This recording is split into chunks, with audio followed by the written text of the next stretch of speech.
Hello my dear students, welcome to lecture number 2 of chapter 7 System of Particles and Rotational Motion। और इस chapter में starting की है हमने सेंटर ऑफ मास से, एक ऐसा पॉइंट जहां एक ऑब्जेक्ट का सारा मास क्या किया जा सकता है, कॉन्सेंट्रेट किया जा सकता है। ऐसे पॉइंट को क्या कहा जाता है, सेंटर ऑफ मास। इस पॉइंट पर अगर फोर्स लगाया जाए, मतलब आपका फोर्स जिस लाइन पर लग रहा है, line of action of force, जिस लाइन पर फोर्स लग रहा है वो लाइन अगर सेंटर ऑफ मास से पास हो रही है तो उस ऑब्जेक्ट में सिर्फ और सिर्फ ट्रांसलेशनल मोशन प्रोड्यूस होगा, कोई रोटेशनल मोशन प्रोड्यूस नहीं होगा। यही सेंटर ऑफ मास की डेफिनेशन है। और इसी के साथ हम आगे बढ़ रहे थे, फॉर्मूले लिख लिए थे हमने कि सेंटर ऑफ मास कैसे फाइंड आउट किया जा सकता है। दो पार्टिकल का सेंटर ऑफ मास, एक ट्रायंगल का सेंटर ऑफ मास मैंने पिछले लेक्चर 1 में डिस्कस किया है। कुछ क्वेश्चंस जो दिए गए थे उन प्रॉब्लम्स को डिस्कस करते हैं और बताता हूं मैं किस तरह से किए जाते हैं। अलग अलग टाइप के कुछ क्वेश्चंस होते हैं। अगर मान लीजिए फिलहाल हमें क्वेश्चन में ये कहा गया है इस तरह से कि if 3 point masses m1 m2 and m3 are situated at the vertices of an equilateral triangle of side A, then what will be the coordinates of the center of mass। तो इक्विलेटरल ट्रायंगल जब कहा जाए भाई, equilateral triangle है ये, और इसकी vertices हैं A और ये B और ये C है, साइड्स इसकी A गिवन है मान लीजिए। कल हमने किया था क्वेश्चंस, उसमें एग्जैक्ट वैल्यूज गिवन थी। इस बार एक एक्सप्रेशन की तरह जानना है मुझे, तो इस बार एक एक्सप्रेशन की तरह जानना है। और A पॉइंट पर रखा हुआ है m1 मास और B पॉइंट पर है m2 मास और C पॉइंट पर है m3 मास, इस तरह से। और अगर आपको सेंटर ऑफ मास इसका फाइंड आउट करना है, हमारा तरीका ये था कि आप क्या करिए भाई, एक y एक्सिस कंसीडर करिए इस तरह से। कहने का मतलब ये एक वर्टेक्स को ओरिजिन पर मान लिया जाए, ये ओरिजिन हो गया, इसके कोऑर्डिनेट 0,0 होंगे ओरिजिन के, और ये वाली साइड इसकी x एक्सिस पर आ जाएगी ऐसा करने पर। और अब कोऑर्डिनेट्स इसके जाने जा सकते हैं, इस ट्रायंगल के कोऑर्डिनेट्स। इसके कोऑर्डिनेट्स की बात करूं तो a के कोऑर्डिनेट कितने हुए, 0,0 रहे। b के कोऑर्डिनेट्स की बात करूं, ये साइड a है लेंथ में, तो यहाँ पर b पॉइंट के कोऑर्डिनेट्स क्या होंगे, लेंथ a हो गई, यानी x एक्सिस की वैल्यू a हुई, और x एक्सिस पर y की वैल्यू 0 रही होगी, a,0 कोऑर्डिनेट्स रहे होंगे। c की जब बात करी जाएगी तो c पॉइंट से एक सीधा परपेंडिकुलर डाला जाए x एक्सिस पर यहाँ, तो ये आधा डिस्टेंस a/2 होगा क्योंकि पूरा a था, तो इसका x कोऑर्डिनेट तो a/2 है और इसका y कोऑर्डिनेट ये हाइट है, जितनी इसकी हाइट है। ये c पॉइंट से d पॉइंट पर मैंने क्या डाला, एक परपेंडिकुलर डाला, इसकी हाइट। और इक्विलेटरल ट्रायंगल का जो ये एल्टीट्यूड होता है ये √3/2 टाइम्स होता है किसके, साइड के। तो ये इसके कोऑर्डिनेट्स बनेंगे। और इसलिए अब सेंटर ऑफ मास के कोऑर्डिनेट्स में सेंटर ऑफ मास का x कोऑर्डिनेट फाइंड आउट करना है, तो m1 x1 plus m2 x2 और प्लस m3 x3। मेरी डिजिटल स्क्रीन पर आप कलरफुल देख पाएंगे सब कुछ, तो ये डिजिटल स्क्रीन है मेरी और इस पर आप सब कुछ कलरफुल देख पा रहे हैं इस तरह से। और m1 प्लस m2 और प्लस m3 रहा यहाँ पर।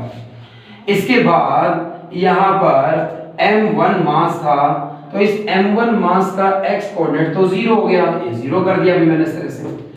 m2 मास यहाँ रखा हुआ है, इसका x कोऑर्डिनेट a है, तो m2 इंटू में a कर दीजिए। और ये m3 मास का कोऑर्डिनेट a/2 है और डिवाइड में m1 plus m2 plus m3 रखा जाएगा इस तरह से।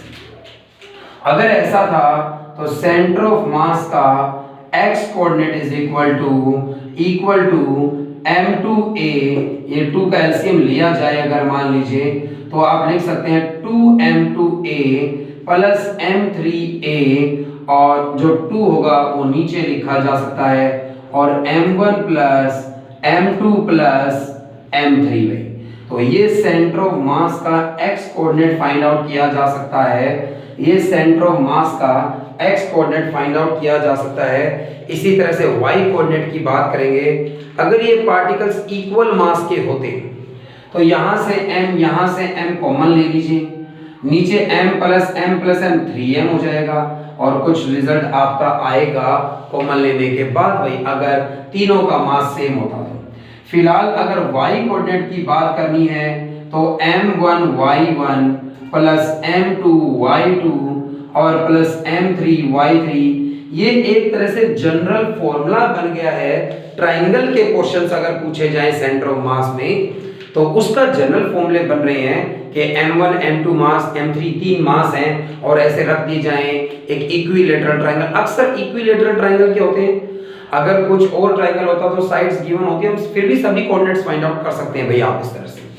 तो y coordinate centre of mass का और अपॉन में m1 plus m2 plus m3 मास, तो सेंटर ऑफ मास का y कोऑर्डिनेट कितना होगा, m1 मास है और इस m1 का तो y कोऑर्डिनेट भी 0 था तो 0 हो गया, m2 का भी y कोऑर्डिनेट ये a, 0 है तो यानी y कोऑर्डिनेट 0 है, m3 मास और y कोऑर्डिनेट √3/2 टाइम्स साइड के और अपॉन में m1 plus m2 plus m3 is equal to m3 √3/2 times m3 के और a के और डिनोमिनेटर में m1 plus m2 plus m3 लिखिएगा। तो इस तरह से y कोऑर्डिनेट भी फाइंड आउट किया हमने। सेंटर ऑफ मास का ये y कोऑर्डिनेट रहा होगा। अगर ये तीनों पार्टिकल्स इक्वल मास के होते, m1 m2 m3 सेम होते तो m पुट कर दूं तीनों को तो आपका कुछ रिजल्ट आ जाएगा, एग्जैक्ट वैल्यू आ जाएगी, एक ही टर्म्स में वैल्यू आ जाएगी आपकी, क्योंकि मास कैंसिल हो जाएगा, ऊपर से कॉमन आएगा, नीचे भी कॉमन कैंसिल हो जाएगा और एक एग्जैक्ट वैल्यू एक ही टर्म्स में आ जाएगी। फिलहाल ये इसी तरह का क्वेश्चन था, m1 m2 m3 तीन मास थे तो तीन तरह के मास में centre of mass find out करना था, वो हमने इस क्वेश्चन में फाइंड आउट किया है गाइस इस तरह से। और भी कुछ क्वेश्चंस थे जिसमें बच्चों को जरूर कुछ पूछना होगा और मैं उन क्वेश्चंस की बात जो है वो करूंगा। बहुत सारे बच्चों ने जरूर, और भाई बहुत सारे क्या, सभी मेहनत करते हैं, इसलिए हो सकता है सभी ने क्वेश्चंस कर लिए हों, बट फिर भी आज की क्लास में मैंने इन क्वेश्चंस को डिस्कस किया है, कुछ नए क्वेश्चंस को भी डिस्कस करूंगा मैं आपके साथ। एक क्वेश्चन ये बड़ा ही सुंदर क्वेश्चन है भाई और ये इंपॉर्टेंट भी है आपके लिए। इस तरह का एक क्वेश्चन है और ये लिख लीजिएगा, इंपॉर्टेंट क्वेश्चन भी है। सेंटर ऑफ मास से ये क्वेश्चन आपसे पूछा जा सकता है। हमें ये कहा गया एक एल शेप का लेमिना बनाया भाई। लेमिना मतलब प्लेन जिसकी थिकनेस है कुछ और प्लेन है इस तरह से, जैसे पेपर हो गया, कॉपी हो गई, आपकी बुक हो गई, टाइल्स हो गई, ये लेमिना है, मतलब ये प्लेन चीजें हैं इस तरह से। तो प्लेन है, एक लेमिना है इस तरह से। तो ये एल शेप का लेमिना कैसे बनाया गया, मान लो हम क्या करते हैं भाई, एक मेरे पास स्क्वायर शेप की टाइल है इस तरह से, तो ये मेरे पास एक स्क्वायर शेप की टाइल है इस तरह से। फिर इसके साथ मैंने एक और टाइल रख दी भाई इस तरह से, तो इसके साथ मैंने एक और टाइल यहाँ पर रख दी इस तरह से। इसके बाद मैंने यहाँ पर एक और टाइल रख दी भाई इस तरह की यहाँ पर। तो इस तरह से मैंने तीन क्या रखी हैं, स्क्वायर शेप की टाइल्स रख दी हैं और तीन टाइल्स रखने से ये एल शेप का लेमिना बन गया। एक प्लेन है ये, मतलब एक प्लेन ऑब्जेक्ट है, टाइल्स है ये प्लेन होती है भाई इस तरह से कि ये साइड गिवन थी आपको 2 मीटर भाई इस तरह से, तो 2 मीटर की साइड गिवन थी बिल्कुल भाई।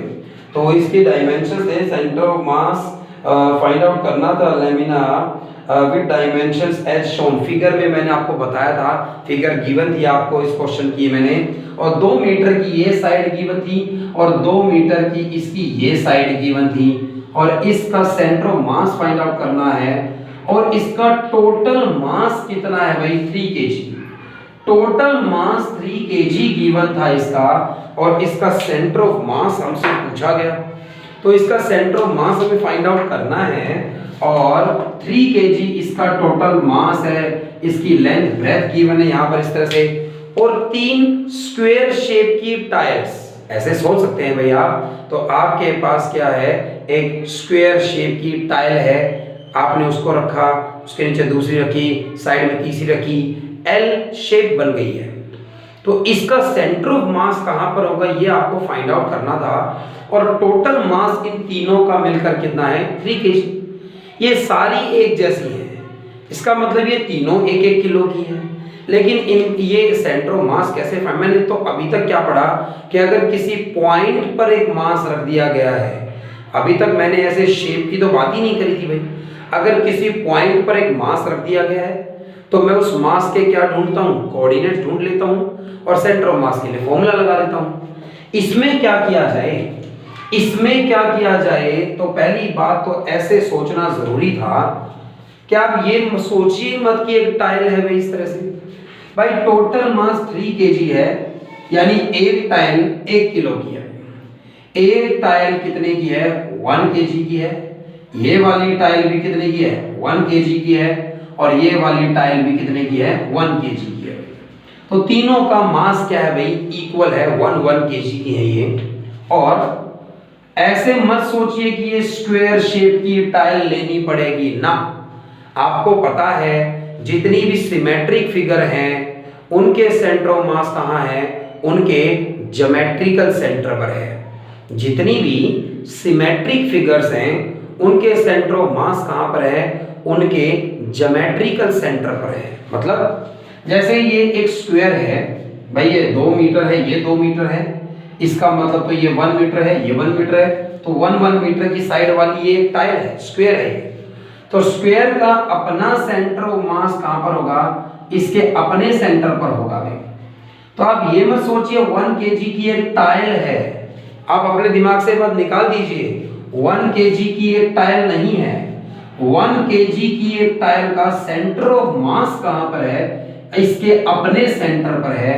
ये 1 kg एक टाइल की फॉर्म में है, बट ये क्वेश्चन करते वक्त मैंने मान लिया टाइल को हटा दो, 1 kg की ऑब्जेक्ट इसके सेंटर पर रखी हुई है, ऐसा एज्यूम किया जा सकता है।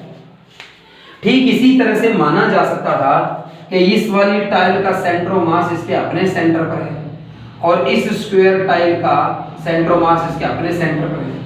अब आप ऐसे मान सकते हैं कि आपके पास 3 मास है, 3 मास है आपके पास, 1 kg का यहाँ, 1 kg का यहाँ, 1 kg का यहाँ। इन तीनों का centre of mass find out करना आपको। जो इन तीनों का सेंटर ऑफ मास आएगा वही इस पूरी बॉडी का सेंटर ऑफ मास आ जाएगा इस तरह से। फिर इन तीनों के क्या चाहिए आपको, कोऑर्डिनेट्स। कोऑर्डिनेट्स फाइंड आउट करने दें। फिर मैंने इसे O पॉइंट नाम दे दिया, ओरिजिन मान लिया, यानी ये 0,0 हो गया। और भाई ये इधर की तरफ क्या माना जा सकता है, x एक्सिस माना जा सकता है, और ये ऊपर की तरफ क्या माना जा सकता है, इस तरह से y एक्सिस माना जा सकता है। तो x और y एक्सिस, x और y कोऑर्डिनेट्स इस तरह से कंसीडर कर लिए जाएं अगर। अब सोचिए ये यहां से यहां तक का डिस्टेंस कितना है, पूरा 2 मीटर है। तो यहां पर ये डिस्टेंस कितना हो गया, ये 1 मीटर हो गया, और ये सेंटर इसके भी हाफ में है, यानी ये डिस्टेंस कितना हो गया, 1 से भी आधा हो गया, 1/2 हो गया। इसका x कोऑर्डिनेट कितना है, 1/2 है। इसका x कोऑर्डिनेट कितना लिखा जा सकता है, 1/2 लिखा जा सकता है।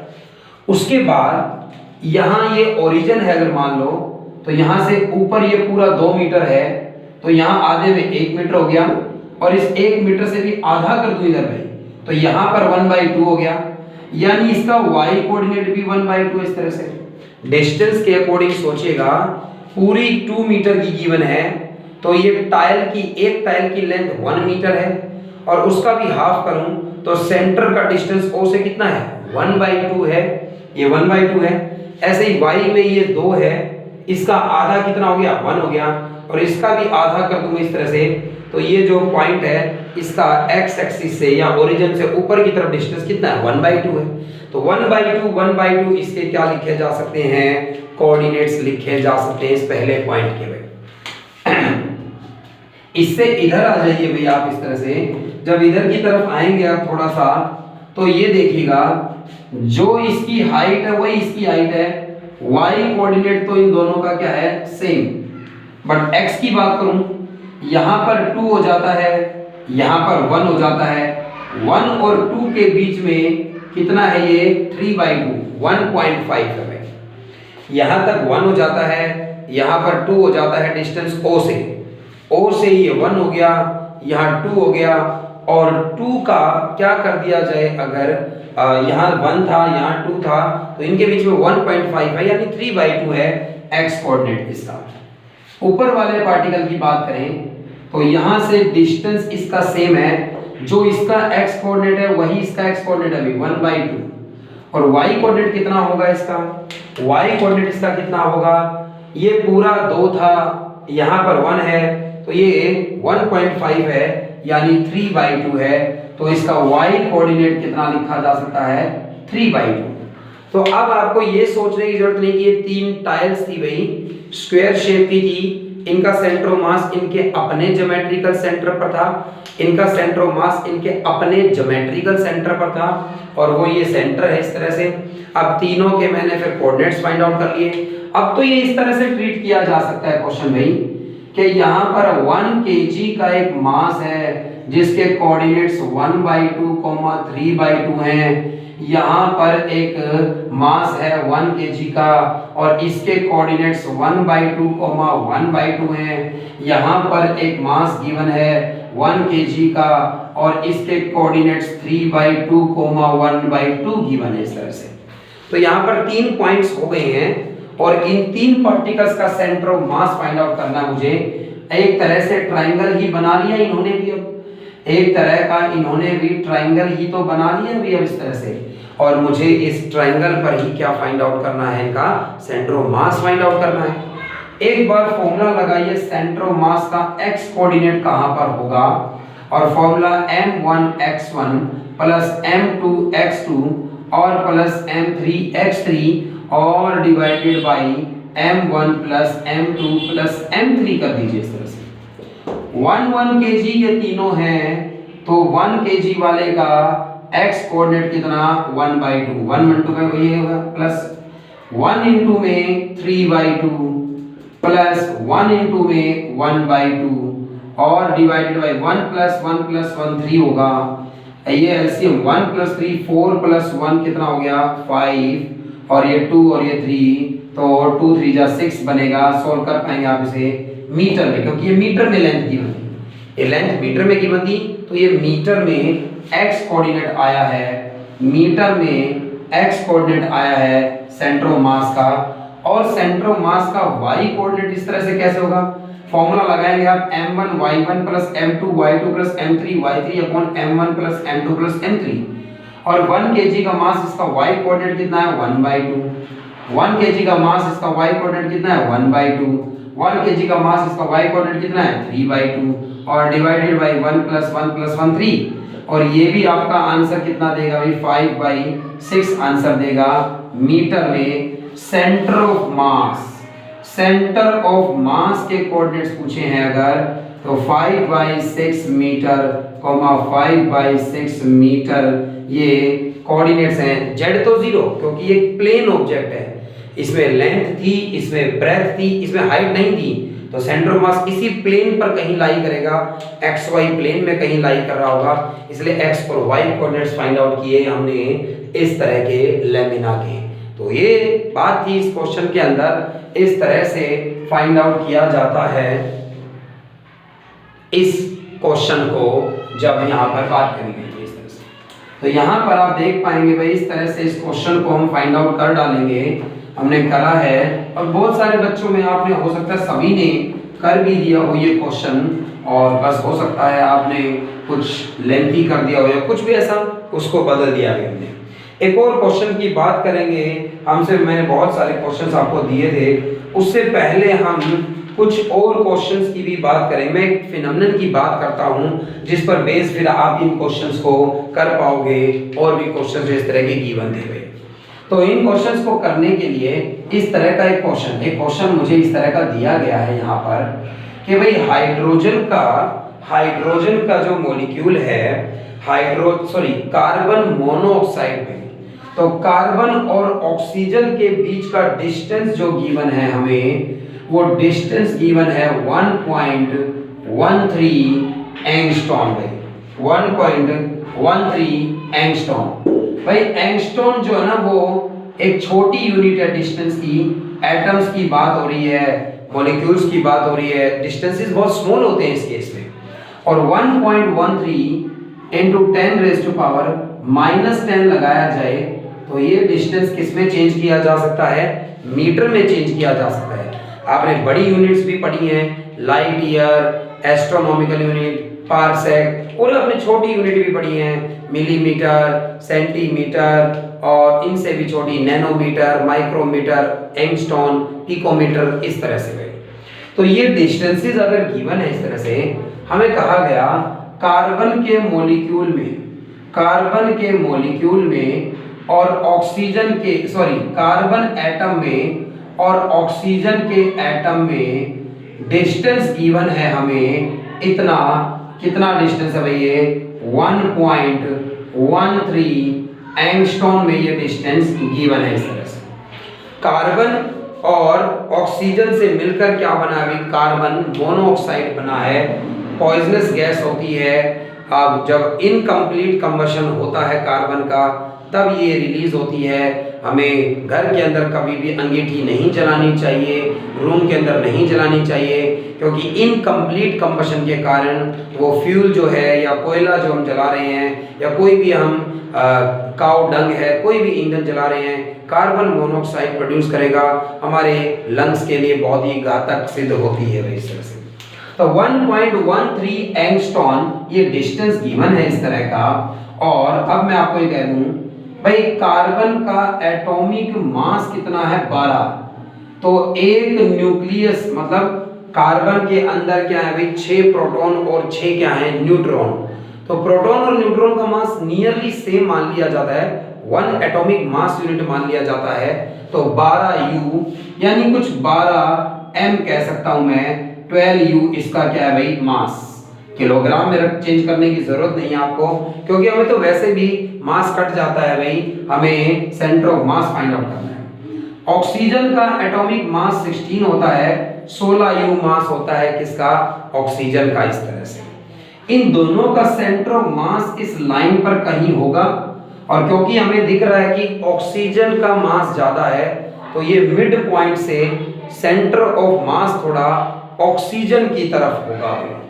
तो लेट कर लिया भाई मैंने, यहां कहीं क्या है सेंटर ऑफ मास, तो यहां कहीं क्या है सेंटर ऑफ मास है इसका। और देखिए हर बार एक ओरिजिन मानना और फिर इसके कोऑर्डिनेट्स ढूंढना, इसके कोऑर्डिनेट्स ढूंढना, फिर फॉर्मूला लगाना, ये जरूरी नहीं है भाई। आप इस तरीके से भी कर सकते हैं। मैं इस क्वेश्चन को छोटा कर देना चाहता हूं और इसीलिए मैंने फॉर्मूला बताने के लिए क्वेश्चन उठाया है कि आप क्या मान लीजिए सेंटर ऑफ मास कहां पर है, ओरिजिन पर। आप मान लीजिए सेंटर ऑफ मास कहां पर है, ओरिजिन पर है। इस तरह से तो सेंटर ऑफ मास अगर ओरिजिन पर है इस तरह से मान लो, तो इस तरफ ये O है और ये इस तरफ क्या है कार्बन, इन दोनों के बीच का डिस्टेंस 1.33 है। सेंटर ऑफ मास अगर ओरिजिन पर है तो इसका मतलब ऑक्सीजन का एटम थोड़ा सा पॉजिटिव एक्स एक्सिस पे कहीं रखा हुआ है और कार्बन का जो एटम है वो नेगेटिव एक्स एक्सिस पे कहीं रखा हुआ है, और इन दोनों के बीच में ये इतना डिस्टेंस है। ऐसा करने पर क्या होगा, सेंटर ऑफ मास का एक्स कोऑर्डिनेट फाइंड आउट करना है हमें, m1x1 प्लस m2x2 और अपॉन में m1 प्लस में क्या होगा m2। भाई इसके सॉल्यूशन को यहां करूंगा, कहने का मतलब डायरेक्ट फॉर्मूला लगाऊंगा। और ये मैं तरीका बता रहा हूं, कभी कभी जब हम सेंटर ऑफ मास को ही एक्स कोऑर्डिनेट पे मान लेंगे तो सेंटर ऑफ मास का तो एक्स कोऑर्डिनेट 0 है, और इसका मतलब ये मास इधर जाकर 0 पर 0 हो जाएगा।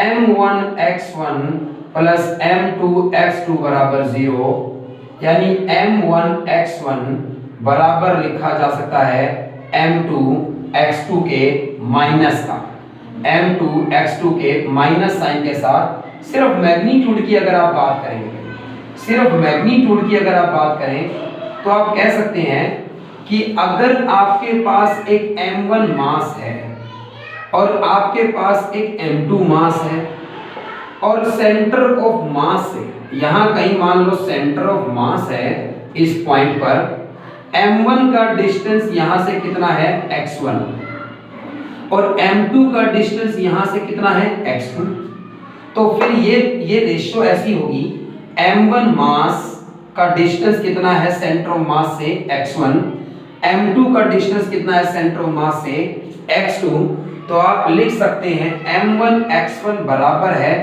m2 x2 के।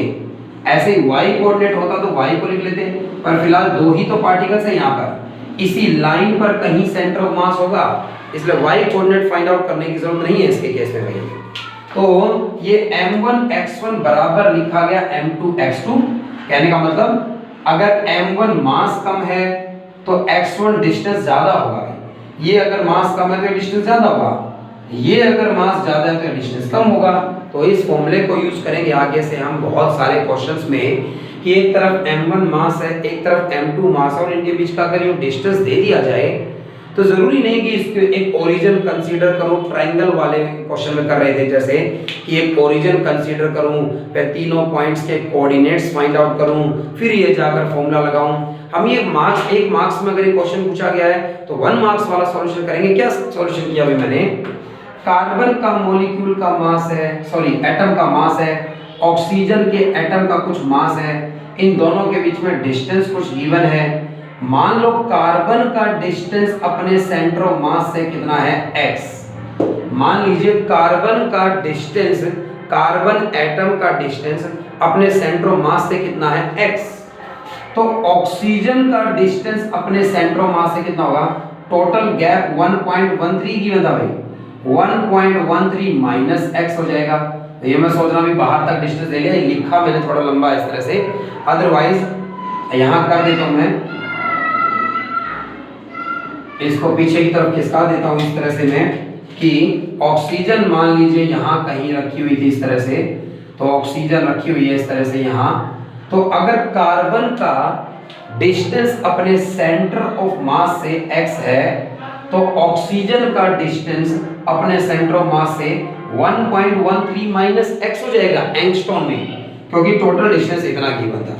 तो ये सेंटर ऑफ मास इस ऑक्सीजन से कितना इधर है या इस कार्बन से कितना इधर है अब हम बता सकते हैं, क्योंकि मैंने मान लिया था ये ओरिजिन पर है भाई, और ऐसा कुछ लिखने की भी खास जरूरत नहीं, बस सीधा क्वेश्चन में दोनों का सेंटर ऑफ मास यहाँ कहीं है, सेंटर ऑफ मास से कार्बन का डिस्टेंस x है और ऑक्सीजन का 1.13 माइनस x है।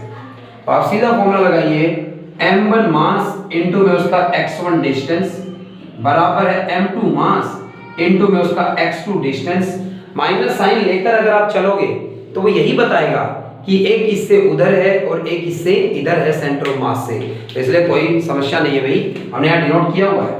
तो m1 x1, m1 मास, कार्बन का मास कितना भाई 12, रेशियो रखिए 12 u है, और इनटू में डिस्टेंस इसका कितना है x, और m2 का मास ऑक्सीजन का 16 है, डिस्टेंस है 1.13 और माइनस में x, और भाई ये 12 के टेबल में 4 3 जा 12 और ये 4 4 जा 16, ये 3x is equal to multiply करोगे 4 3 जा 12 का 2 कैरी 1, 4 1 जा 4 और एक 5 और ये 4 1 जा 4 और माइनस का 4x, 4x इधर आकर प्लस हो गया, इधर आकर 7x हो गया is equal to 4.52, x is equal to 7 से डिवाइड करूंगा अभी मैं तो पॉइंट आएगा क्योंकि ये छोटा है, 7 6 जा 42 हो जाएगा और 7 6 जा 42, 3 बचेगा, फिर ये 32 हो जाएगा, 7 4 जा 28, फिर 4 बचेगा, फिर 7 5 जा 35 समथिंग ऐसे होगा एंगस्ट्रॉम में। कार्बन का जो डिस्टेंस है, कार्बन का जो डिस्टेंस है का ये सेंटर ऑफ मास, जो इस मॉलिक्यूल का जो सेंटर ऑफ मास है, कार्बन मोनोऑक्साइड का जो सेंटर ऑफ मास है वो कार्बन वाले एटम से 0.645 एंगस्ट्रॉम इधर है उससे कितना इधर है, माइनस कर दीजिए भैया 1.13। ऑक्सीजन से कितना दूर है, 1.13 में से माइनस कर दो 0.64 और 5 को छोड़ दीजिए, राउंड ऑफ कर दीजिए, क्योंकि 2 डेसिमल तक आपने पढ़ा है ना सेकंड चैप्टर में यूनिट्स एंड मेजरमेंट में, डेसिमल के बाद कितनी डिजिट थी, यहाँ पर 2 सिग्निफिकेंट फिगर थी, तो मेरा ये आंसर भी डेसिमल के बाद 2 सिग्निफिकेंट फिगर्स तक आ सकता है, क्योंकि इसके बाद की वैल्यू मेरे लिए अनसर्टेन है, मैं कॉन्फिडेंट नहीं हूँ इसके बाद। तो माइनस करने पर आएगा भी 13 में से 9 जाएगा, 13 में से 4 गया 9, 10 में से 6 गया 4 और ये 0.49 एंगस्ट्रॉम। तो ऑक्सीजन से 0.49 एंगस्ट्रॉम इधर और कार्बन से 0.64 एंगस्ट्रॉम उधर, इस मॉलिक्यूल का क्या है, एक सेंटर ऑफ मास है भाई। तो इस तरह से आप कोई मॉलिक्यूल और आपको दिया जाएगा तो उसका सेंटर ऑफ मास आप फाइंड आउट कर पाएंगे। तो इस तरह से सेंटर ऑफ मास क्या किए जा सकते हैं, फाइंड आउट किए जा सकते हैं, और इसीलिए इस तरह के क्वेश्चंस हमसे पूछे जा सकते हैं। इस तरह के क्वेश्चंस हमसे क्या किए जा सकते हैं, पूछे जा सकते हैं, जिन क्वेश्चंस को इस तरीके से क्या किया जा सकता है, सोल्व किया जा सकता है। फॉर एग्जांपल एक बड़ा ही सुंदर क्वेश्चन है, पेपर में कई बार दिखाई दे जाता है, इस तरह से ये टाइल्स गिवन है हमें, तो इस तरह की ये टाइल गिवन है हमें, तो इस तरह की टाइल आपको गिवन है, मैं आपको बता दूं ये टाइल गिवन है इस तरह से, और एक और टाइल है इस तरह की, प्लेन है, ये थिकनेस सेम है भाई, इनकी थिकनेस क्या है भाई, सेम। इनकी थिकनेस सेम का मतलब जैसे आप 2 कॉपी लीजिए, 2 रजिस्टर लिए हैं आपने, अगर दोनों सेम रजिस्टर हैं, थिकनेस दोनों की सेम है, और कभी कभी ऐसा हो सकता है 2 रजिस्टर हैं आपके, थिकनेस उनकी सेम है, लेंथ ब्रेथ में अंतर हो सकता है, यानी एरिया अलग अलग हो सकता है। तो एक कोई भी ऑब्जेक्ट है इस तरह से, जैसे ये 2 मार्कर्स की बात करूं, जो थिकनेस इस मार्कर की है वही थिकनेस इस मार्कर की है भाई, इस तरह से, तो इन दोनों की थिकनेस क्या है, सेम। और इस तरह से अगर मैं इसकी बात करूं, इनकी थिकनेस अलग अलग है भाई, लेंथ सेम है लेकिन थिकनेस अलग अलग है इस तरह की। तो फिलहाल मेरे पास ये टाइल्स जो हैं, इन टाइल्स की थिकनेस, मोटाई जो है ना भाई, वो मोटाई इनकी सेम है, और वो डायमेंशन यहाँ से हम देख नहीं पा रहे भाई, क्योंकि वो बोर्ड के अंदर की तरफ है इस तरह से, यूं जो थिकनेस है इसकी, तो ये जो थिकनेस है ये हम देख नहीं पा रहे, वो इसकी पूरे की यूनिफॉर्म है। हाँ, हमें ये गिवन है कि 8 मीटर की ये वाली साइड गिवन है आपको, और 2 मीटर की ये वाली साइड गिवन है आपको, 2 मीटर की ये साइड गिवन है आपको, 6 मीटर की ये वाली साइड गिवन है आपको, और इस बीच ये 3 मीटर भी गिवन है भाई इस तरह से, ये डिस्टेंस 3 मीटर, ये भी यहाँ से 3 मीटर गिवन है इस तरह से। ये डायमेंशंस देने के बाद इस टी शेप के लैमिना का क्या पूछा है, centre of mass. L shape के लैमिना का फाइंड आउट किया, उसी तरह से अपने दिमाग में सोचिए कि हम इसका सेंटर ऑफ मास कैसे फाइंड आउट करें। तो आप सोच पाएंगे इस तरह से, ये डायमेंशंस गिवन है, इनका मास भी नहीं गिवन है भाई, तो मास इनका गिवन नहीं है, तो क्या करेंगे भाई, हम जानेंगे अभी इस तरह से। पहली बात, आप ऊपर वाली इस टाइल को सोचिए, रेक्टेंगल, लेंथ इसकी 8 है, ब्रेथ इसकी 2 है, ये एक रेक्टेंगल शेप की क्या है, टाइल है। इस रेक्टेंगल शेप की टाइल का सेंटर ऑफ मास इसके अपने सेंटर पर होगा, अपने ज्योमेट्रिकल सेंटर पर होगा भाई। सेंटर ऑफ मास इसका क्या होगा, अपने ज्योमेट्रिकल सेंटर पर होगा, क्योंकि ये सिमेट्रिक है भाई इस तरह से। तो इसका m1 मास है कुछ, और इस पॉइंट पर सिचुएटेड है, ये माना जा सकता है इस तरह से। तो जब कभी भी बड़ी सी ऑब्जेक्ट दिखाई दे ना भाई, आपको सामने डिस्क हो, स्क्वायर हो, रेक्टेंगल हो, तो उनका सेंटर ऑफ मास, उनके सेंटर पर मानिए, उन्हें पॉइंट मास की ऑब्जेक्ट मानकर चलिए, तभी फाइंड आउट करेंगे। ये भी एक रेक्टेंगल शेप की है और थिकनेस यूनिफॉर्म है भाई। मैं ये थिकनेस क्यों कह रहा हूं, इस थिकनेस को समझना आपके लिए बड़ा जरूरी है भाई इस तरह से। क्या कि मान लीजिए आपके सामने क्या है भाई, एक रोड है इस तरह से, मतलब आपके पास एक इस तरह की क्या है भाई, रोड है। फॉर एग्जांपल रोड का मतलब ये इस तरह का डस्टर है भैया आपके सामने। अब इस डस्टर का सेंटर ऑफ मास कहां पर है? इसके अपने ज्योमेट्रिकल सेंटर पर, बिल्कुल बीचों बीच कहीं होगा। क्यों? क्योंकि इसकी जो ये इसकी क्या हो गई है भाई? लेंथ हो गई है। तो ये तो लेंथ है इसकी हाइट यहां पर इतनी है, पूरे पर इसकी हाइट हर जगह क्या है? यूनिफॉर्म। इसी तरह से इसकी जो ये ब्रेथ है ये पूरे में क्या है? यूनिफॉर्म है इस तरह से।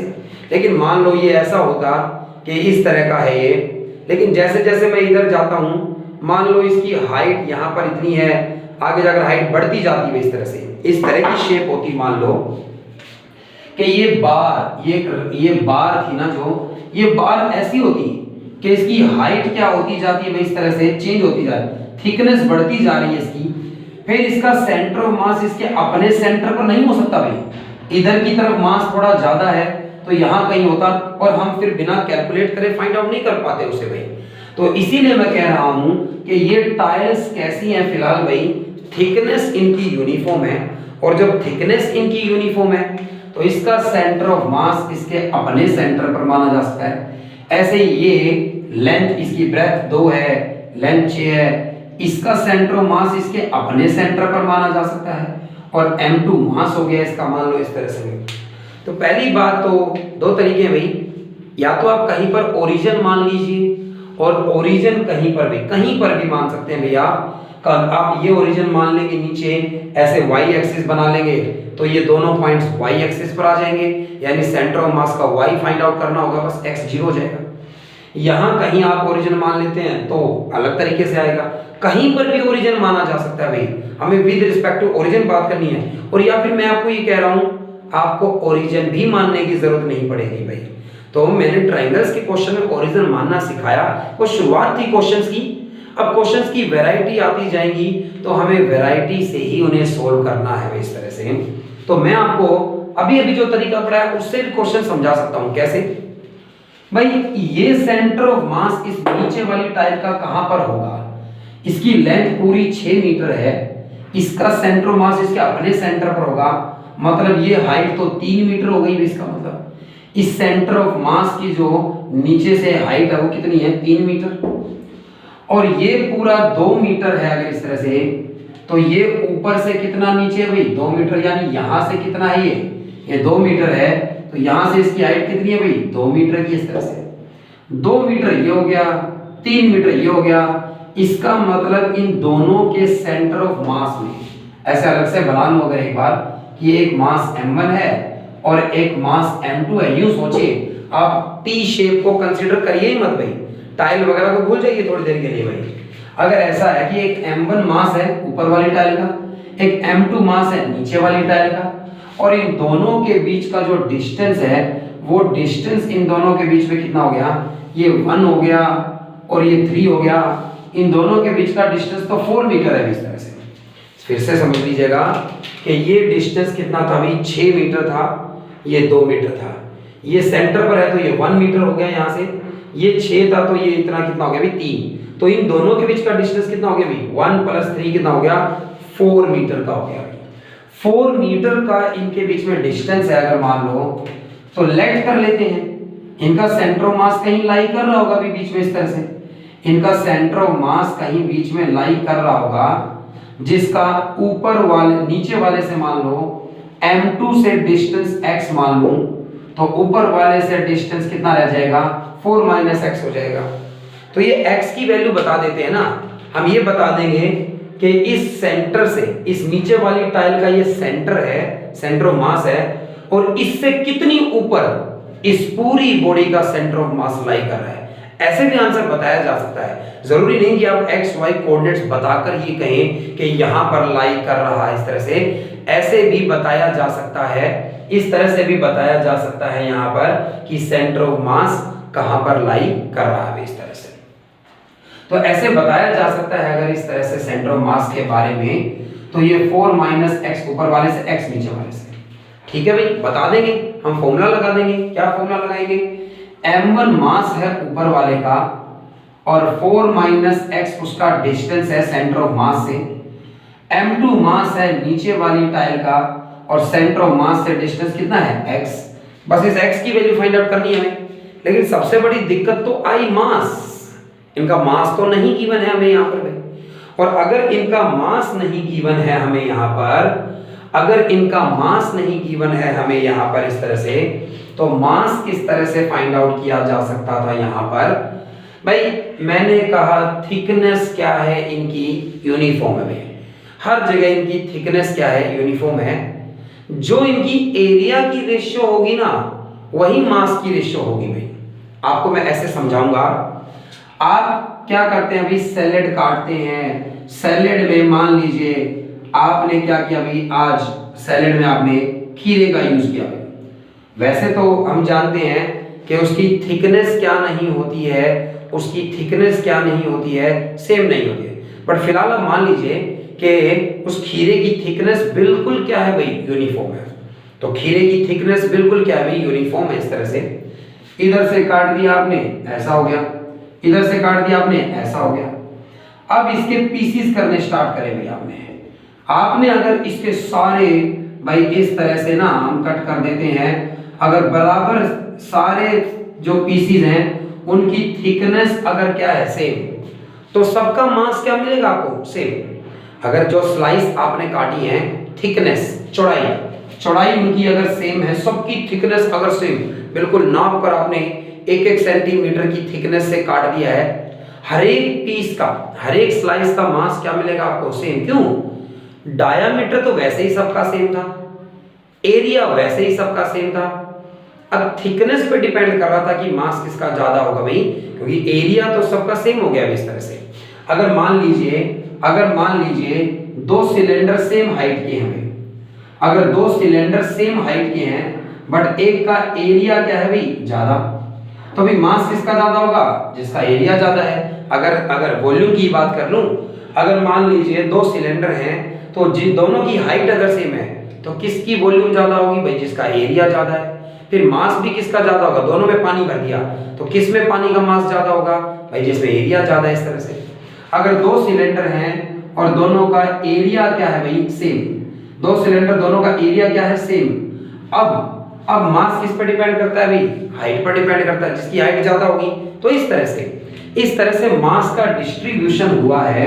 इस तरह से मास का डिस्ट्रीब्यूशन अगर कर दिया गया है, अगर मैं यही काम इसी तरह की स्लाइस अगर मूली गाजर की काटूं, सारी अगर सेम थिकनेस भी होगी तो भी वो सेम नहीं होगी भाई, क्योंकि मूली गाजर की शेप तो ऐसी ही भाई। इस तरह से स्लाइस सारी बराबर थिकनेस की काटी गई हैं, लेकिन सबका डायामीटर क्या है भाई, डिफरेंट है, इसलिए मास डिफरेंट होगा। अगर सेम उनकी क्या थी, सेम बराबर थिकनेस, बराबर उनकी थिकनेस है। हम खीरा कट करते हैं, कोई पतली स्लाइस कट जाती है हमसे, कोई मोटी स्लाइस कट जाती है, तो उनका मास सेम नहीं है भाई इस तरह से, क्योंकि अगर उनका एरिया सेम था तो इन दोनों में जो एरिया की रेशियो है वही मास की रेशियो है। इसीलिए मैं आपको ये कहूंगा कि मास और ये, हमें मास नहीं चाहिए, हमें मास की और इस वाले मास की रेशियो ही तो चाहिए भाई।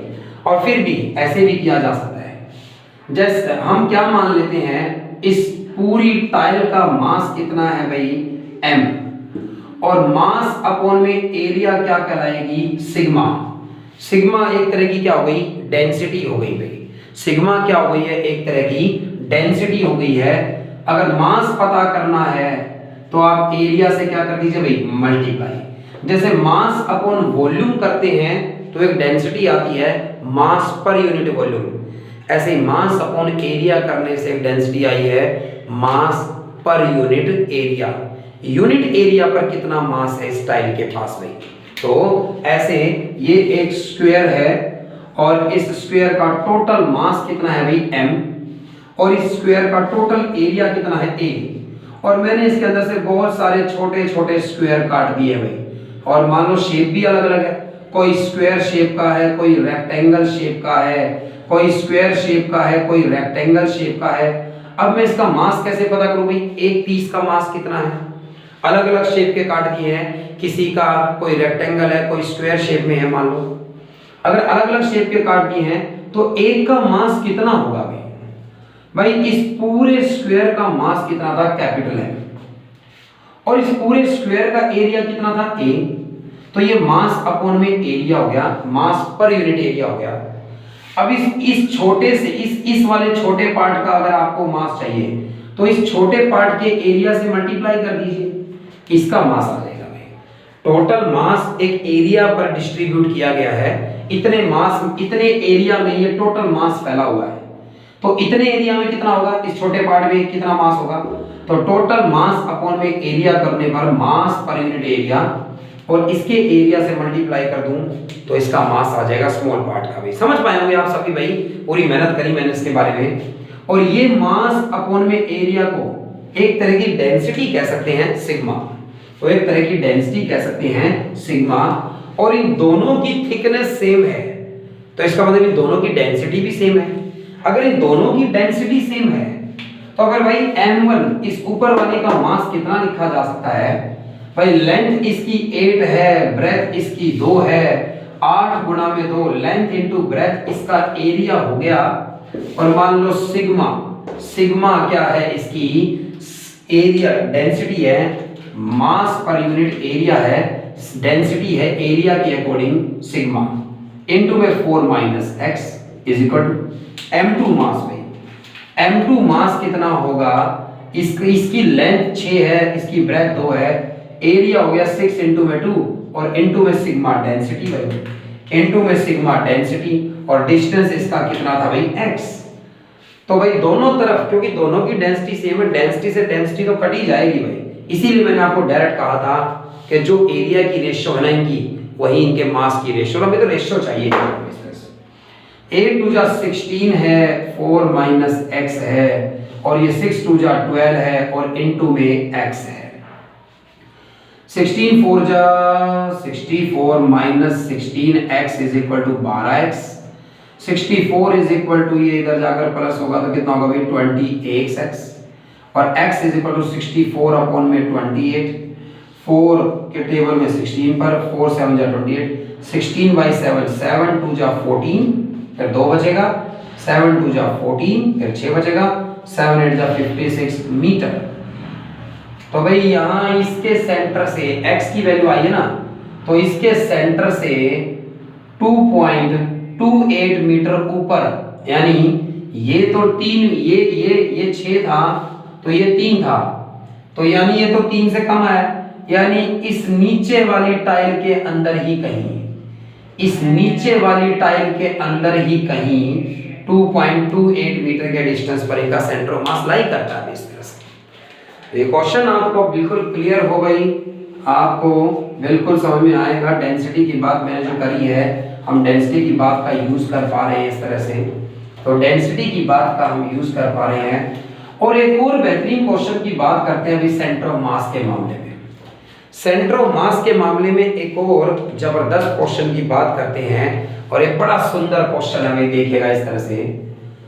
आपके पास क्या है, एक डिस्क है भाई, इस तरह से आपके पास क्या है, इस तरह की एक डिस्क है, और आप ऐसी डिस्क कहां से लाएंगे, आप एक कार्डबोर्ड लीजिए भाई, मतलब एक गत्ता लीजिए एक तरह से, तो एक गत्ता लीजिए आप, जैसे कुछ पैकिंग आती है ना आपके पास भाई, तो उस गत्ते को लीजिए, एक सर्कुलर शेप को कट करिए, सर्कुलर शेप की क्या मिल गई आपको, डिस्क मिल गई है, और इस डिस्क का डायामीटर फिलहाल गिवन था, इसका डायामीटर फिलहाल 56 सेंटीमीटर गिवन था, इसका डायामीटर में। इस तरह से ये क्वेश्चन मैंने आपको सेंड किया था असाइनमेंट में, और अब आप उसे कर पाए हो, शायद ना कर पाए हो, तो देखिए बड़ा मजेदार क्वेश्चन है ये। इस तरह से 56 सेंटीमीटर का इसका डायामीटर है, और आपने सीजर का यूज किया, और सीजर का यूज करेंगे, और बिल्कुल एक एंड से टच होते हुए, भाई करके दिखाया जा सकता है आपको, मैं आपको ये प्रैक्टिकली बता सकता हूँ इस तरह से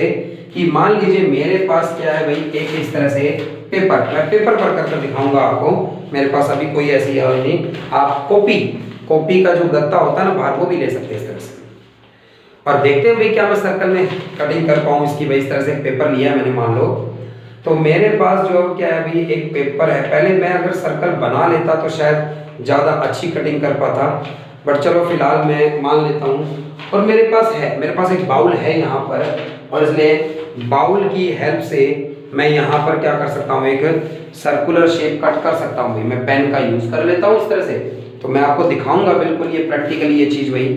तो इस तरह से मैंने क्या किया, मैंने एक बाउल का यूज़ कर कर क्या बना लिया, एक इस तरह से एक सर्कल बना लिया इसके ऊपर, और मैंने इस सर्कल को कट कर दिया इस तरह से।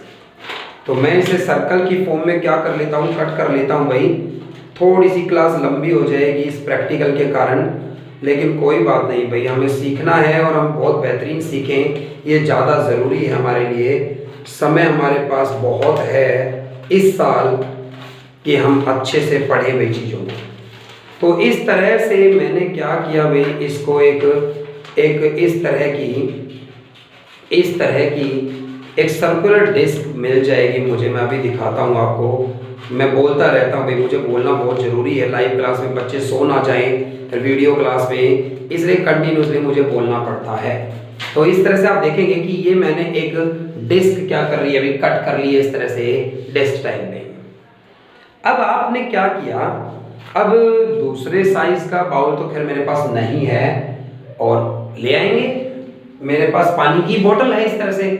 तो भाई हम जब कुछ करना चाहते हैं तो हमें सोर्सेज आड़े नहीं आएंगे हमारे, बट ये है थोड़ा छोटा बहुत ज़्यादा, बट कोई नहीं, फिर भी कंसीडर करते हैं इस तरह से। मैंने एक और बना लिया भाई इस तरह से, पेन का यूज़ किया, और एक और बाउल बना लिया मैंने इस तरह से, सॉरी एक और सर्कल बना लिया मैंने इस तरह से, बिल्कुल टच कर कर बिल्कुल टच कर कर मैंने एक और सर्कल बनाया है इस तरह से। मैं आपको दिखाना चाहूँगा कि ये एक सर्कल था, फिर एक और सर्कल मैंने बना लिया इस तरह का छोटा सा, और भाई इस सर्कल को मैंने क्या कर दिया भाई, कट कर दिया भाई। अभी इसका सेंटर ऑफ मास कहाँ पर है, इसके बिल्कुल सेंटर पर है इस तरह से।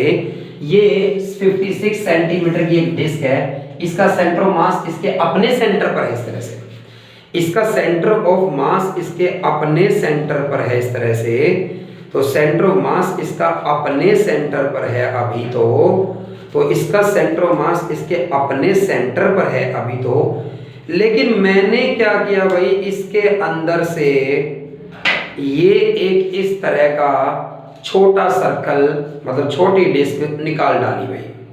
जब मैंने इस तरह की एक छोटी डिस्क इसके अंदर से निकाल दी है तो भाई ये इस तरह की शेप का हो गया है। आप देख पा रहे हैं इसे मेरे अंदर, मुझे देख पा रहे हैं इसके अंदर से।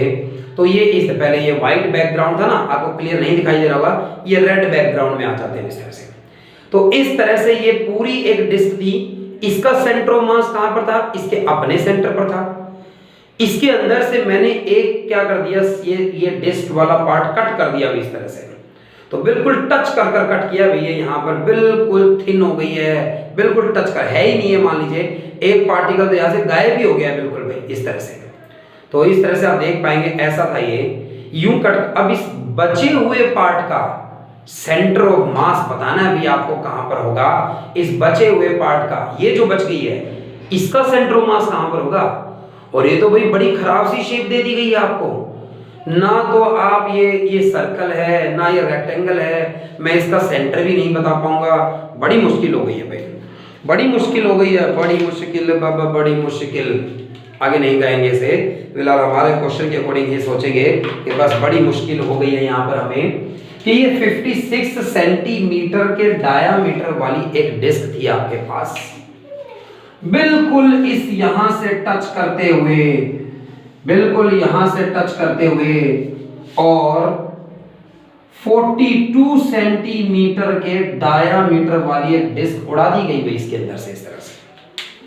अगर इस तरह से एक डिस्क इसके अंदर से उड़ा दी गई है मान लो, तो भाई ये शेडिड पोर्शन आपको दिख रहा है, ये शेडिड पोर्शन आपको दिख रहा होगा। आपको ये बताना है प्यारे बच्चों कि इस, और आप करने की कोशिश करना भी वीडियो पॉज कर कर। ऐसा नहीं है कि लाइव क्लास नहीं है तो आप देखते जाएं, आप वीडियो पॉज कर कर सोच सकते हैं इस क्वेश्चन के बारे में, आप वीडियो पॉज कर कर सोच सकते हैं इस क्वेश्चन के बारे में। तो जरूर देखिएगा, सोचने की कोशिश करिएगा यहाँ पर कि हम क्या फाइंड आउट करना चाहते थे। मैंने आपको बताया कि आपके पास पहले क्या थी, एक सर्कुलर डिस्क थी भाई इस तरह की। तो ये डबल पेज था, एक पेज को हटा देते हैं। इस तरह की सर्कुलर डिस्क थी आपके पास, कंप्लीट थी ये पहले ये पार्ट इसके अंदर लगा हुआ था अभी इस तरह से, तो ये सर्कुलर पार्ट इसके अंदर लगा हुआ था इस तरह से। ये पूरी डिस्क कितने की थी? 56 सेंटीमीटर का इसका डायामीटर था। 56 सेंटीमीटर का अगर इसका डायामीटर था, इसका मतलब ये जो ओरिजिनल डिस्क थी इसका सेंटर ऑफ मास तो इसके अपने सेंटर पर था भाई, इसका सेंटर ऑफ मास तो इसके अपने सेंटर पर था। इस पॉइंट को क्या नाम दे देते हैं? ओ पॉइंट नाम दे देते हैं। कहां था ये? इधर से मान लेते हैं डिस्टेंस पे। अगर इसका डायमीटर 56 सेंटीमीटर है यानी रेडियस 28 सेंटीमीटर है और इस सेंटर ऑफ मास का डिस्टेंस कहां? ये जो ओरिजिनल ये जब लगी हुई थी इसके अंदर, ये लगी हुई थी जब इसके अंदर इस तरह से, तो ये जो कंप्लीट डिस्क थी इस कंप्लीट डिस्क का सेंटर ऑफ मास कहां था? इसके अपने सेंटर पर था। तो इस वाले एंड से जहां से कट किया यहां से कितना दूर होगा? 28 सेंटीमीटर होगा क्योंकि डायमीटर 56 गिवन है। अब इसके अंदर से एक डिस्क क्या कर दी गई है? अभी कट कर दी गई है, तो भाई शेडेड पोर्शन बचे हुए इसका सेंटर ऑफ मास बताइए भाई। अजीब सी शेप हो गई है, ऐसे कैसे बता दूं भाई मैं? इतना मुश्किल सवाल क्यों दे दिया मुझे ये? कोई बात नहीं। ये जो पोर्शन कट किया है आपने, जिसका डायमीटर 42 सेंटीमीटर है, जिसका रेडियस 21 सेंटीमीटर है, इसका अपना सेंटर ऑफ मास कहां पर रहा होगा? इसके अपने सेंटर पर रहा होगा। ये जब यहां था तो ऐसे मान लेते हैं ये जुड़े हुए थे, ये दो चीजें थी भाई, ये दो चीजें थी, एक यहां रखी हुई थी, एक यहां रखी हुई थी इस तरह से। इसका अपना सेंटर ऑफ मास कहां पर था? इसका अपना सेंटर ऑफ मास कहां पर था? इस छोटी वाली डिस्क का सेंटर ऑफ मास कहां था? इसके अपने सेंटर पर था। इसका अपना सेंटर मान लो यहां कहीं है, तो इसका सेंटर ऑफ मास कहां पर था? ओ या फिर मान लेते हैं इसे सी पॉइंट नाम दे दे, इस सी पॉइंट पर था इस तरह से। और ये कितना डिस्टेंस है भाई? ये यहां से कितना डिस्टेंस है? टोटल 42 सेंटीमीटर डायमीटर है, तो ये 21 सेंटीमीटर पर था। इसका मतलब यहां इस एंड पॉइंट से यू वाई एक्सिस की तरह मान लेता हूं इस तरह से, ये वाई एक्सिस की तरह हो गया और ये इस तरह से एक्स एक्सिस की तरह हो गया, मान लो यू मान लिया जाएगा। तो यहां से 21 सेंटीमीटर इधर सेंटर ऑफ मास था इस छोटी वाली डिस्क का, जो ये आपने कट करी है, होगा ना इस तरह से, ये समझे आप इस तरह से। और जब कट नहीं करी थी तो बड़ी वाली डिस्क का सेंटर ऑफ मास यहां पर था 28 सेंटीमीटर पर इस तरह से। तो फिर भाई अब मेरे को ये बताओ, मैं ये मान लेता हूं कि ये जो बड़ी वाली डिस्क थी इस शेडेड वाले पार्ट से और इस छोटी वाली डिस्क से बनी है, और तब इसका सेंटर ऑफ मास यहां ओ पॉइंट पर था इस तरह से। इस शेडेड वाली पार्ट का सेंटर ऑफ मास यहां कहीं रहा होगा भी इसकी तरफ। शेडेड वाले पार्ट का सेंटर ऑफ मास, ये शेडेड ये जो बच गया है पार्ट, इसका सेंटर ऑफ मास होगा कहीं इसके ऊपर भाई, यहां पर इसका सेंटर ऑफ मास कहीं होगा इसके ऊपर इधर की तरफ। और ये जो छोटी वाली डिस्क थी इसका सेंटर ऑफ मास था इसके अपने सेंटर पर, और इन दोनों का सेंटर ऑफ मास कहां पर था? इस डिस्क के सेंटर पर था। चलिए अब यहां समझिए, प्रैक्टिकली तो बहुत हो गया, यहां पर समझिए इस बात को। मैंने फिर से बता देता हूं भाई मैंने क्या करने की कोशिश की है। बड़ी वाली जो डिस्क था उसका सेंटर ऑफ मास था अपने सेंटर पर भाई, ओ पर। यहां से डिस्टेंस 28 सेंटीमीटर रेडियस के इक्वल। ये जो पोर्शन कट कर दिया है ना, इसका सेंटर ऑफ मास रहा होगा इसके अपने सेंटर पर, यानी यहाँ ये रेडियस हो गया 21 सेंटीमीटर हो गया इस तरह से। इन दोनों के बीच में डिस्टेंस कितना हो गया? इसका मतलब 7 सेंटीमीटर का डिस्टेंस हो गया। ये 28 है, 21 है, 7 सेंटीमीटर का डिस्टेंस है इन दोनों के बीच में इस तरह से। और इस सेंटर से इधर कहीं इस शेडेड वाले पार्ट का सेंटर ऑफ मास है, और ये जो डिस्क आपने कट करी है इसका मास m1 मान लेता हूं, और ये जो शेडेड वाला पोर्शन बच गया है इसका मास m2 मान लेता हूं, और इन दोनों का मिलकर सेंटर ऑफ मास कहां पर था? इस बड़ी डिस्क के सेंटर पर आ रहा था। ये माना जा सकता है दो पार्टिकल का मास कहीं था बीच में इस तरह से। इस शेडेड पोर्शन का मास m2 है, छोटी वाली डिस्क का मास m1 है, ये डिस्टेंस x मान लिया और यही तो निकालना है बस। असल में अगर मैं ये बता दूं कि बड़ी वाली डिस्क का सेंटर ऑफ मास कहां पर था भाई? सेंटर पर था, और ये छोटी वाली डिस्क इसके अंदर से, ये छोटी वाली डिस्क इसके अंदर से कट करने के बाद जो बचा हुआ पोर्शन है ना उसका सेंटर ऑफ मास थोड़ा पीछे खिसक गया, यहां कहीं रहा होगा इस तरह से भाई, वही तो बताना है बस इस तरह से भाई। और उसके लिए क्या किया जा सकता है आप जानते हैं भाई, एक का मास m1 है और सेंटर ऑफ मास इन दोनों का मिलकर ये है, तो इसका m1 मास है छोटी वाली डिस्क का, और इसका अपने सेंटर ऑफ मास से डिस्टेंस 7 सेंटीमीटर है। m1 इनटू में 7 सेंटीमीटर बराबर इस दूसरे शेडेड पोर्शन का मास m2 है और ये अपने सेंटर ऑफ मास से x डिस्टेंस पर है। तो भाई m1 इनटू में 7 is equal to m2 into में x और x फाइंड आउट करना है आपको कितना होगा भाई। फिर मास की बात आ गई और ये एक ही डिस्क के तो एक ही तो डिस्क है, ये एक ही डिस्क की थिकनेस पूरे की क्या है भाई सेम है। तो फिर वही बात भाई जो एरिया की रेशो वही मास की रेशो। एरिया m1 किसका है छोटी डिस्क का, छोटी डिस्क का एरिया हो गया पाई आर स्क्वायर भाई। रेडियस इसका 21 सेंटीमीटर है तो पाई आर स्क्वायर इनटू में सिग्मा क्या मान लीजिए वो एरिया वाली डेंसिटी मान लीजिए फिर से और इनटू में 7 बराबर m2 शेडेड वाले पोर्शन का मास भाई। शेडेड वाले पोर्शन का मास निकालना है, पहले शेडेड वाले पोर्शन का एरिया तो निकाल लो। और ये इतनी अजीब शेप का एरिया कैसे निकालें, ना कोई सर्कल है ना कोई रेक्टेंगल है ना कोई स्क्वायर है ना कोई ट्रायंगल है, कोई बात नहीं। बड़ी वाली डिस्क का एरिया कितना था पाई इनटू में रेडियस और रेडियस कितना था भाई 28 सेंटीमीटर में। बड़ी वाली डिस्क का एरिया कितना था 28 सेंटीमीटर रेडियस है क्योंकि 56 डायमीटर था। पाई आर स्क्वायर माइनस ये जो हटा दी है काट दी गई है इसका एरिया माइनस कर दो इसमें से भाई। पाई इनटू में 21 का स्क्वायर भाई और इनटू में सिग्मा डेंसिटी मतलब एरिया। और शायद आपको वीडियो में दिखाई ना दे उधर मैं इधर लिख देता हूं साथ में कि इनटू में क्या कर दिया गया भाई x इनटू में x किया गया भाई। छोटी वाली डिस्क का एरिया पाई इनटू में 21 का स्क्वायर इनटू में डिस्टेंस इसका 7 और भाई दूसरे का एरिया क्या होगा बड़ी वाली डिस्क के एरिया में से छोटी वाली डिस्क का एरिया माइनस कर दूं बचे हुए पोर्शन का एरिया आ गया और इनटू में x इसका डिस्टेंस है। यहां से पाई से पाई कटेगा दोनों तरफ, यहां से पाई कॉमन लेने के बाद 21 इनटू में 21 लिखिए, सिग्मा से सिग्मा कट गया दोनों तरफ, इनटू में 7 बचा भी यहां पर। इनमें 28 का स्क्वायर सोल्व कर लो या फिर भाई 28 का स्क्वायर माइनस 21 का स्क्वायर और इनटू में क्या है x। 21 इनटू 21 इनटू 7 एक का स्क्वायर माइनस b का स्क्वायर, एक बार 28 प्लस 21 एक बार 28 माइनस 21 और इनटू में x।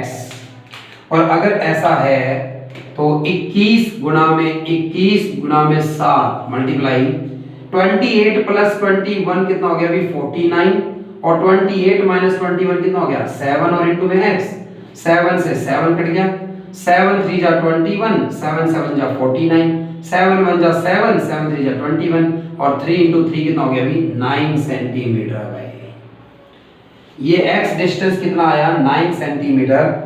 इस बड़ी वाली डिस्क का सेंटर ऑफ मास इसके अपने सेंटर पर था और ये पोर्शन इसके अंदर से कट करने के बाद सेंटर ऑफ मास 9 सेंटीमीटर इधर चला गया है। इसका सेंटर ऑफ मास कहाँ है इस डिस्क का, जहां ये सेंटर था ना उसे 9 सेंटीमीटर इधर है भाई। इस तरह से ऐसे आप एक्सप्लेन करेंगे इन क्वेश्चंस को। और आज के लेक्चर में इतनी बातें जानेंगे इन बेहतरीन क्वेश्चंस के साथ। सेंटर ऑफ मास और भी कुछ ऑब्जेक्ट्स के फाइंड आउट किए जा सकते हैं।